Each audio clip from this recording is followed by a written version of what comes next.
ये चीज में तेजी देखने को मिलेगी। इन तमाम स्टॉक्स के ऊपर एक काम करेंगे हम, बाजार जब खुल जाएगा आप देखना होगा कितने गैप अप खुलते हैं, उसके बाद एक फ्रेश व्यू भी लेंगे। लेकिन एक बात तो पक्की है, ये पूरा का पूरा स्पेस आज एक्टिव लाइव बजिंग रहने वाला है। एक और स्टॉक है जिसके ऊपर आज फोकस होगा, वो है रिलायंस इंडस्ट्रीज। सीएमडी साहब की स्पीच का एक अंश भी आपको सुनवाता हूं, लेकिन देखिए यहां पर खबर भी, और खबरें बताने के लिए हमारे साथ जुड़ चुके हैं आशीष। आशीष बताइए, रिलायंस इंडस्ट्रीज फ्यूचर ग्रुप के साथ जो डील है, अब सीसीआई की मंजूरी मिल गई? बिल्कुल आपने सही कहा। तो आज रिलायंस के स्टॉक पे आप लोग बैंक्स एनबीएफसीज की बात करते हैं, साथ साथ ध्यान रखिए रिलायंस इंडस्ट्रीज ये दिग्गज स्टॉक रडार पे रहेगा, खासतौर पे उस फ्राइडे के प्राइस एक्शन के बाद। तो सीसीआई यानी कि कंपटीशन कमीशन ऑफ इंडिया ने जो फ्यूचर रिटेल और रिलायंस रिटेल की जो डील थी उसको हरी झंडी दे दी है, उसको मंजूरी दे दी है। अब आपको याद होगा रिलायंस इंडस्ट्रीज ने किशोर बियानी लेड वो जो फ्यूचर ग्रुप के साथ एक करार करा था, इसी साल अगस्त में वो करार हुआ था 24,713 करोड़ रुपए में, जिसमें रिलायंस जो है वो फ्यूचर ग्रुप के रिटेल, होलसेल, लॉजिस्टिक और वेयरहाउसिंग कारोबार को खरीदने जा रहा था। और अब फाइनली यहां पे सीसीआई का नॉट यानी कि सीसीआई की मंजूरी। अच्छी खबर स्टॉक के लिए आज से। तो सीसीआई यानी कंपटीशन कमीशन ऑफ इंडिया की मंजूरी मिलती हुई आपको यहां पर नजर आ रही है। और रिलायंस इंडस्ट्रीज के चेयरमैन साहब का एक बयान है, पंडित दीनदयाल पेट्रोलियम यूनिवर्सिटी में देखिए जो उन्होंने रखा, वो भी सुनाता हूं आपको। वहां पर उन्होंने एनर्जी सेक्टर की आगे की रिफॉर्म्स की, सरकार की जमकर तारीफ करी है। आइए सुनिए वो बयान। By the middle of this century, the world will use twice as much energy as we use today. In the next 2 decades, India's own per capita energy needs will be more than twice as much as today.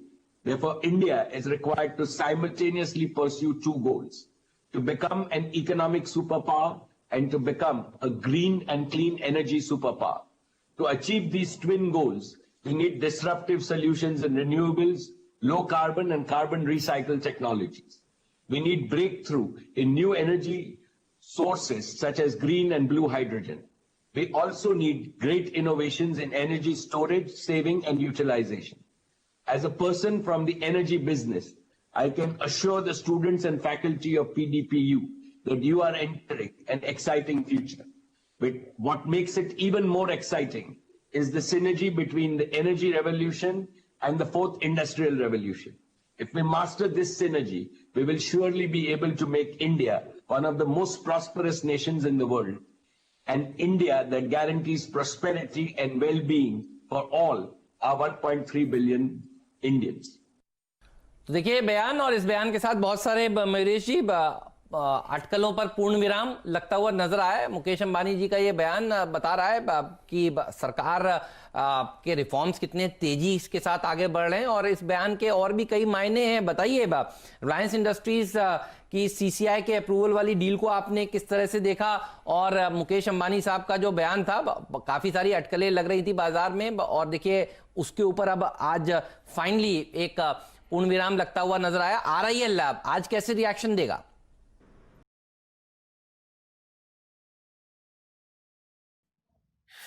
Video में आगे बढ़ने से पहले description box में जो link दिया गया है वहां पे क्लिक करके इंडिया के नंबर 1 ब्रोकरेज हाउस जीरोडा के साथ जुड़िए, जहां पे आपका ब्रोकरेज 0 लगेगा, और अगर लगेगा तो वो भी सिर्फ 20 रुपये इंटरडे ट्रेडिंग के लिए। पॉजिटिव रिएक्शन देगा, और सारी अटकलें जो आप बात कर रहे थे इन टर्म्स ऑफ ये डील का ओवरहैंग और बाकी सारे न्यूज़ जो रूमर्स काफ़ी चल रहे थे, आई थिंक इस पे पूर्ण विराम लग गया, एब्सोल्युटली फुल स्टॉप। तो ये लगता है आई थिंक ये डील के अनाउंसमेंट जो सीसीआई से अप्रूवल आया है, very very positive for the stock.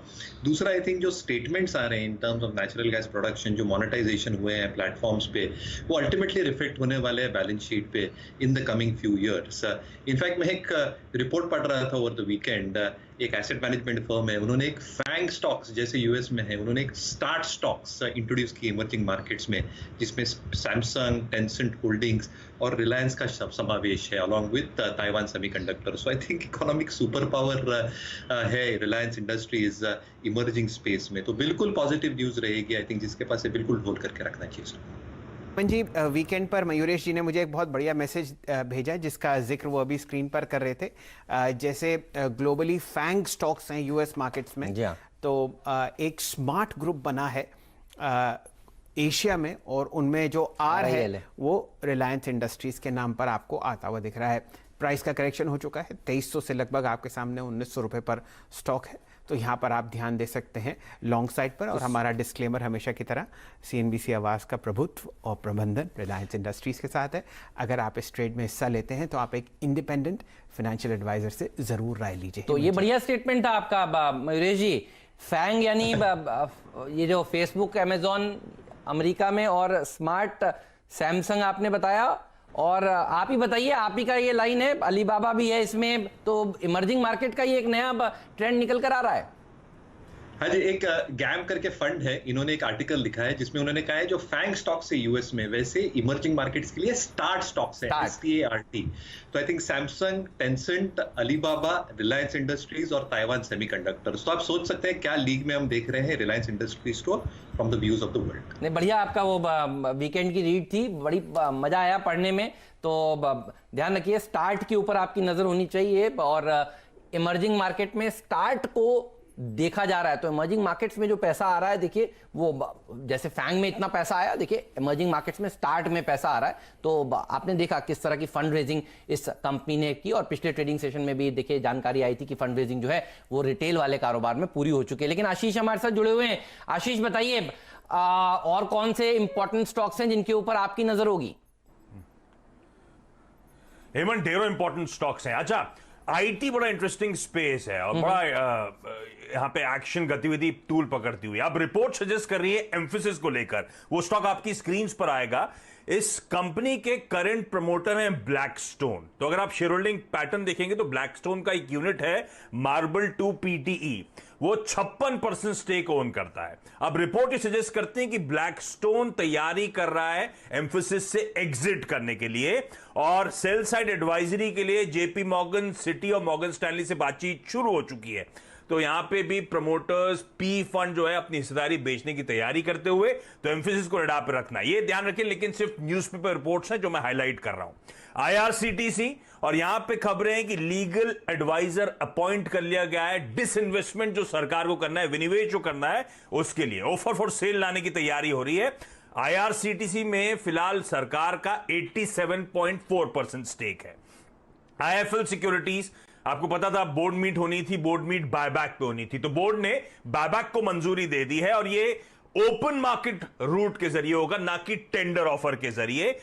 54 rupees per share तक मैक्सिमम बायबैक का प्राइस होगा, और कुल मिलाकर बायबैक पे एक कंपनी 90 करोड़ रुपए खर्च करती हुई नजर आएगी। दो सरकारी कंपनीज, एक तो BEML, यहां पे इनको एडिशनल मुंबई मेट्रो से 501 करोड़ का ऑर्डर मिला है। भारत डायनेमिक्स को रडार पे रखिएगा, इन्होंने वरुणास्त्र इसकी डिलीवरी कर दी है, एक इंडियन नेवी के लिए हेवी वेट टॉर्पीडो है, तो इसकी डिलीवरी की पहली डिलीवरी हो चुकी है, इसीलिए ये स्टॉक रडार पे रहेगा। जम्मू एंड कश्मीर बैंक, अब यहां पे ED यानी कि इन्फोर्समेंट डायरेक्टरेट ने रेड्स कंडक्ट करी है, सस्पेशन है मनी लॉन्ड्रिंग का, और इसीलिए शायद JNK बैंक आज रडार पे रहना चाहिए। यूनियन बैंक रडार पे रहेगा 25 नवंबर, यानी कि इसी हफ्ते, परसों बुधवार को इसकी बोर्ड मीट है।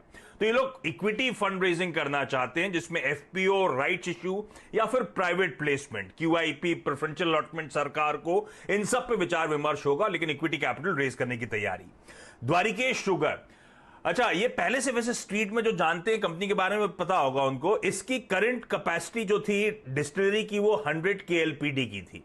ये केपेक्स कर रही थी और एक्सपैंड कर रही थी, अपनी कैपेसिटी 100 से बढ़ाकर 130 लीटर्स पर ले जाने की तैयारी थी, और वो कमीशन होने का समय कंपनी ने पहले ही कह रखा था नवंबर दिसंबर। कंपनी से अपडेट आ गया एकदम टाइमली, यहां पे वो जो केपेक्स है पूरा हो चुका है, नई कैपेसिटी कमीशन कर दी गई है। इंडियाबुल्स हाउसिंग फाइनेंस, इन्होंने इंडिपेंडेंट डायरेक्टर के तौर पे दीनाबंधु मोहपत्रा साहब की नियुक्ति करी है 3 साल के लिए।